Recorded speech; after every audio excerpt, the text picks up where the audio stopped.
जनगणना 2027. होय मित्रांनो, जनगणना 2027 ची प्रोसेस जी आहे ती सुरू झालेली आहे. आता तुम्ही त्याची स्वतः जनगणना आपल्या मोबाईलवरून करू शकता.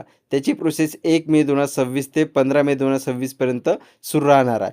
त्यासाठी नेमकी जनगणना कशी करायची आणि जनगणना केल्यानंतर तुम्हाला 15 मे नंतर तुमच्या घरी BLO येतील आणि ते तुमचा जनगणना नंबर घेतील आणि तुम्ही जे जनगणना केली असेल ते आणि ते तुमची जनगणना केलेली व्हेरिफाय करतील एकदा.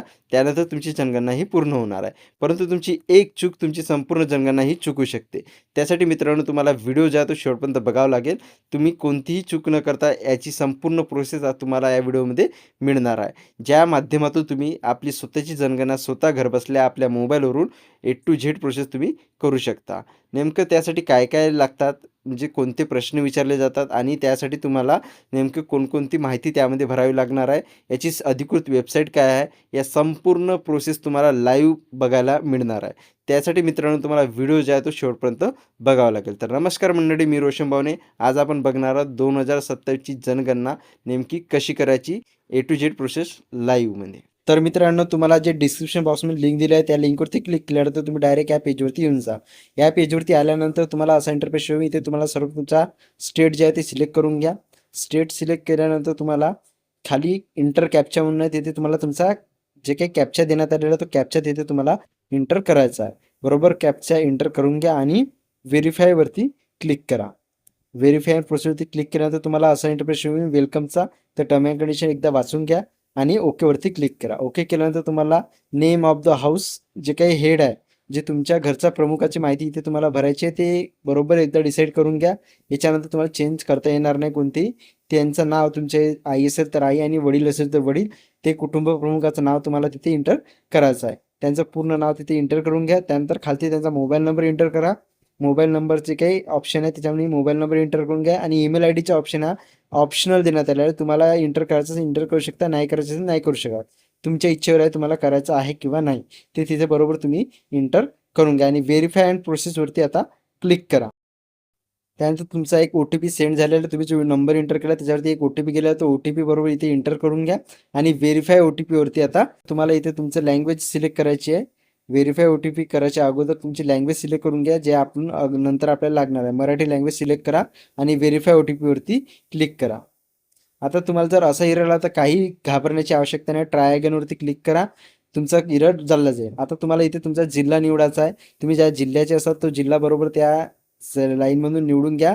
त्यानंतर तुमचा जिल्हा तुमच्या एरियाचा जो पिनकोड आहे, तो नियरबायचा जो पिनकोड असतो तालुका लेवलचा तो पिनकोड टाकून द्या आणि तुम्हाला इथे तुमचा आता लँडमार्क म्हणजे गावाचं नाव खालती इंटर करायचं आहे. पिनकोड टाकला, आता गावाचं नाव इंटर करा आणि शोधावरती क्लिक करा. त्यामधून तुम्हाला तुमचं गाव याच्यामधून सिलेक्ट करून घ्या. गावाचं नाव एंटर केल्यानंतर जेवढे गाव येईल तुमच्या नियरबाय तुमचं जे गाव असेल ते गाव बरोबर तिथून सिलेक्ट करा आणि शोधावरती आता क्लिक करा. तुम्हाला आता मॅप म्हणून तुमचं गाव तुमचं घराचं लोकेशन जे आहे ते शोधायचं आहे. इथे 2 बोटांनी तुम्ही अशी इकडे तिकडे स्कॉर करू शकता. 2 बोटं घ्या आणि त्याने इकडे तिकडे स्कॉर करा. बरोबर जे काही तुम्हाला लोकेशन दाखवत आहे तो जो पिवळा बिंदू आहे तो तुमच्या घरावरती आला पाहिजे, तेव्हा तुमचा लाल बिंदू बरोबर तुमच्या घरावरती येऊन जाईल. अशा प्रकारे तुम्ही लोकेशन जे आहे ते बरोबर तुमचं सेट करून घ्या आणि जतन करा आणि पुढे जावरती क्लिक करा. हे टर्म अँड कंडिशन आहे ते होयवर क्लिक करा. आता तुमचं हे जे काही मॅपिंग आहे ते झालेलं आहे. आता तुमचा जे काही घराचा तपशील आहे, तुमचं घर कशा प्रकारे घराची जमीन आहे यासाठी कोणते साहित्य तुम्ही वापरलेले आहे ते तुम्ही याच्यामधून सिलेक्ट करून घ्या. माती, लाकूड, पक्क्या विटा, दगड, सिमेंट यापैकी तुमचं घर ज्या वस्तूने बनलं असेल ते बरोबर इथे सिलेक्ट करून घ्या. त्यानंतर भिंत वापरासाठी मुख्यतः वापरलेले साहित्य, तुम्ही भिंत बनण्यासाठी तुमच्या घराचे कोणते साहित्य वापरलेले आहे, जसं की माती, लाकूड, दगड, सिमेंट, रेती जे काही आहे त्यामधून तुम्ही पक्क्या विटा, कॉन्क्रीट त्यापैकी तुम्ही ते सिलेक्ट करू शकता. काही नसेल तर इतर सिलेक्ट करा. त्यानंतर घराची छप्पर, तुमचं जे काही स्लॅब आहे ते कशाने बनलेलं आहे ते इथे सिलेक्ट करायचं आहे. त्यामधून तुम्ही निवडू शकता जे काही दगड आहे, प्लेट्स आहे, कॉन्क्रीट आहे किंवा इतर आहे. यापैकी काही नसेल तर इतरवरती सिलेक्ट करून घ्या आणि त्यानंतर तुमची घराची स्थिती म्हणजे तुमची घराची स्थिती कशी आहे, चांगली आहे, राहण्यायोग्य आहे किंवा मोडकळीस आहे ते सिलेक्ट करा आणि जतन करावरती तुम्हाला आता क्लिक करायचं आहे. एकदा व्हेरीफाय करून घ्या आणि जतन करावरती क्लिक करा आणि पुढे जा. आता होयवरती क्लिक करा. त्यानंतर तुम्हाला इथे तुमच्या कुटुंब प्रमुखासंबंधी माहिती भरायची आहे. या जे काही निवास आहे त्याची संख्या किती आहे, म्हणजे घरामध्ये एकूण किती लोक राहतात ते इथे तुम्हाला एंटर करायचं आहे. त्यानंतर कुटुंब प्रमुखाचे नाव ते ऑलरेडी आलेलं आहे. आता इथे जे आपण लँग्वेज सिलेक्ट केली होती, त्या लँग्वेजसाठी आपल्याला त्या लँग्वेजमध्ये इथे नाव एंटर करायचं. आपण मराठी लँग्वेज सिलेक्ट केली, त्यामुळे इथे मराठीमध्ये नाव सिलेक्ट करायचं. आपली जे महाराष्ट्राची राज्यभाषा आहे, त्यामुळे मराठी लँग्वेज सिलेक्ट केली आहे. त्यानंतर कुटुंब प्रमुखाचे लिंग स्त्री पुरुष काय ते सिलेक्ट करून घ्या.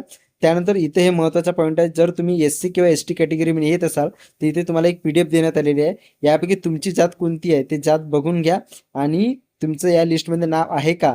जर तुम्ही एस सी आणि एस टी कॅटेगरीत येत असाल तर तुमच्या जातीचं नाव लिस्टमध्ये असेल, त्या म्हणून तुम्ही जात बघून घ्या. आणि तुमच्या जर त्या असेल त्यापैकी तुम्ही त्याच्यामधून अनुसूचित जाती आणि जमाती जे याच्यात तुम्ही येत असाल ते बरोबर सिलेक्ट करून घ्या. कशातही नसेल या दोनपैकी तर तुम्ही इतरमध्ये सिलेक्ट करून घ्या.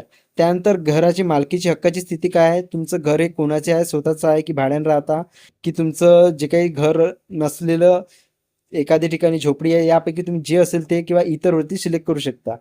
त्यानंतर आहे निवारायोग्य खोल्याची संख्या. तुमच्या घराची जे काही निवाऱ्याची संख्या, खोल्याची चांगली संख्या कोणती आहे, म्हणजे जिथे राहू शकता तुम्ही.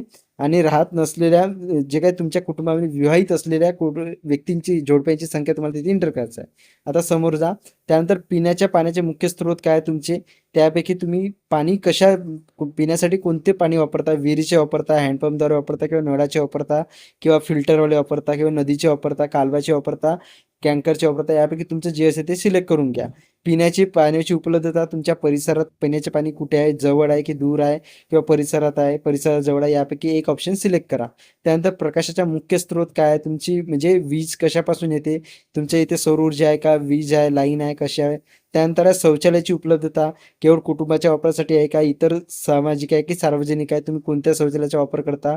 त्यापैकी होय असेल तर होय करा, नाही असेल तर उघड्यावर ते असेल ते करा. त्यानंतर तुमची सेप्टिक टँक आहे का, शौचालय बांधलं आहे तर ते कशा प्रकारचं आहे, की तुमचं गटरमध्ये जाते त्यापैकी तुम्ही, किंवा द्विदेय शौचालय आहे की एकल खड्डा आहे, सेवा शौचालय आहे, यापैकी तुमचं ज्या प्रकारचं शौचालय असेल त्या प्रकारचं तुम्ही ऑप्शन तिथे तुम्ही सिलेक्ट करून घ्या.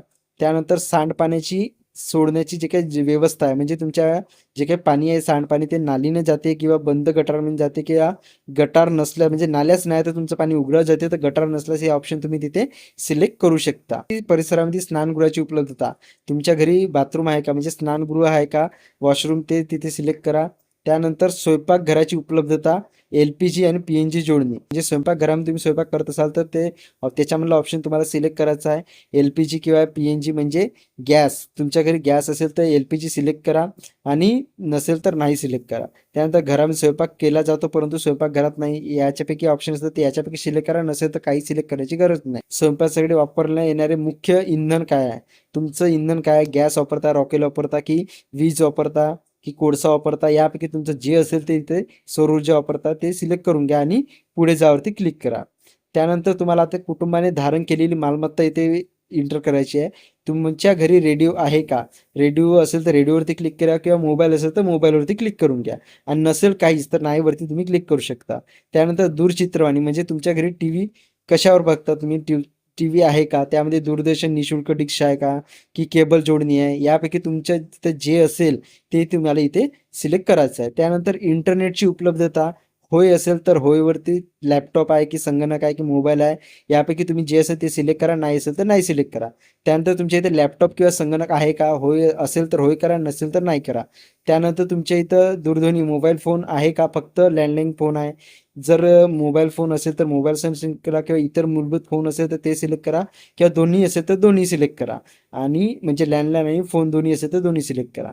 त्यानंतर सायकल, स्कूटर किंवा मोटरसायकल किंवा मोपेड, यापैकी तुमच्या इथं काय आहे, असेल तर सिलेक्ट करा, नसेल तर नाही म्हणून सिलेक्ट करा, किंवा असेल तर दोन्ही सिलेक्ट करा. नाहीतर दुसरं ऑप्शन स्कूटर, मोटरसायकल, मोपेड यापैकी काही सिलेक्ट करू शकता.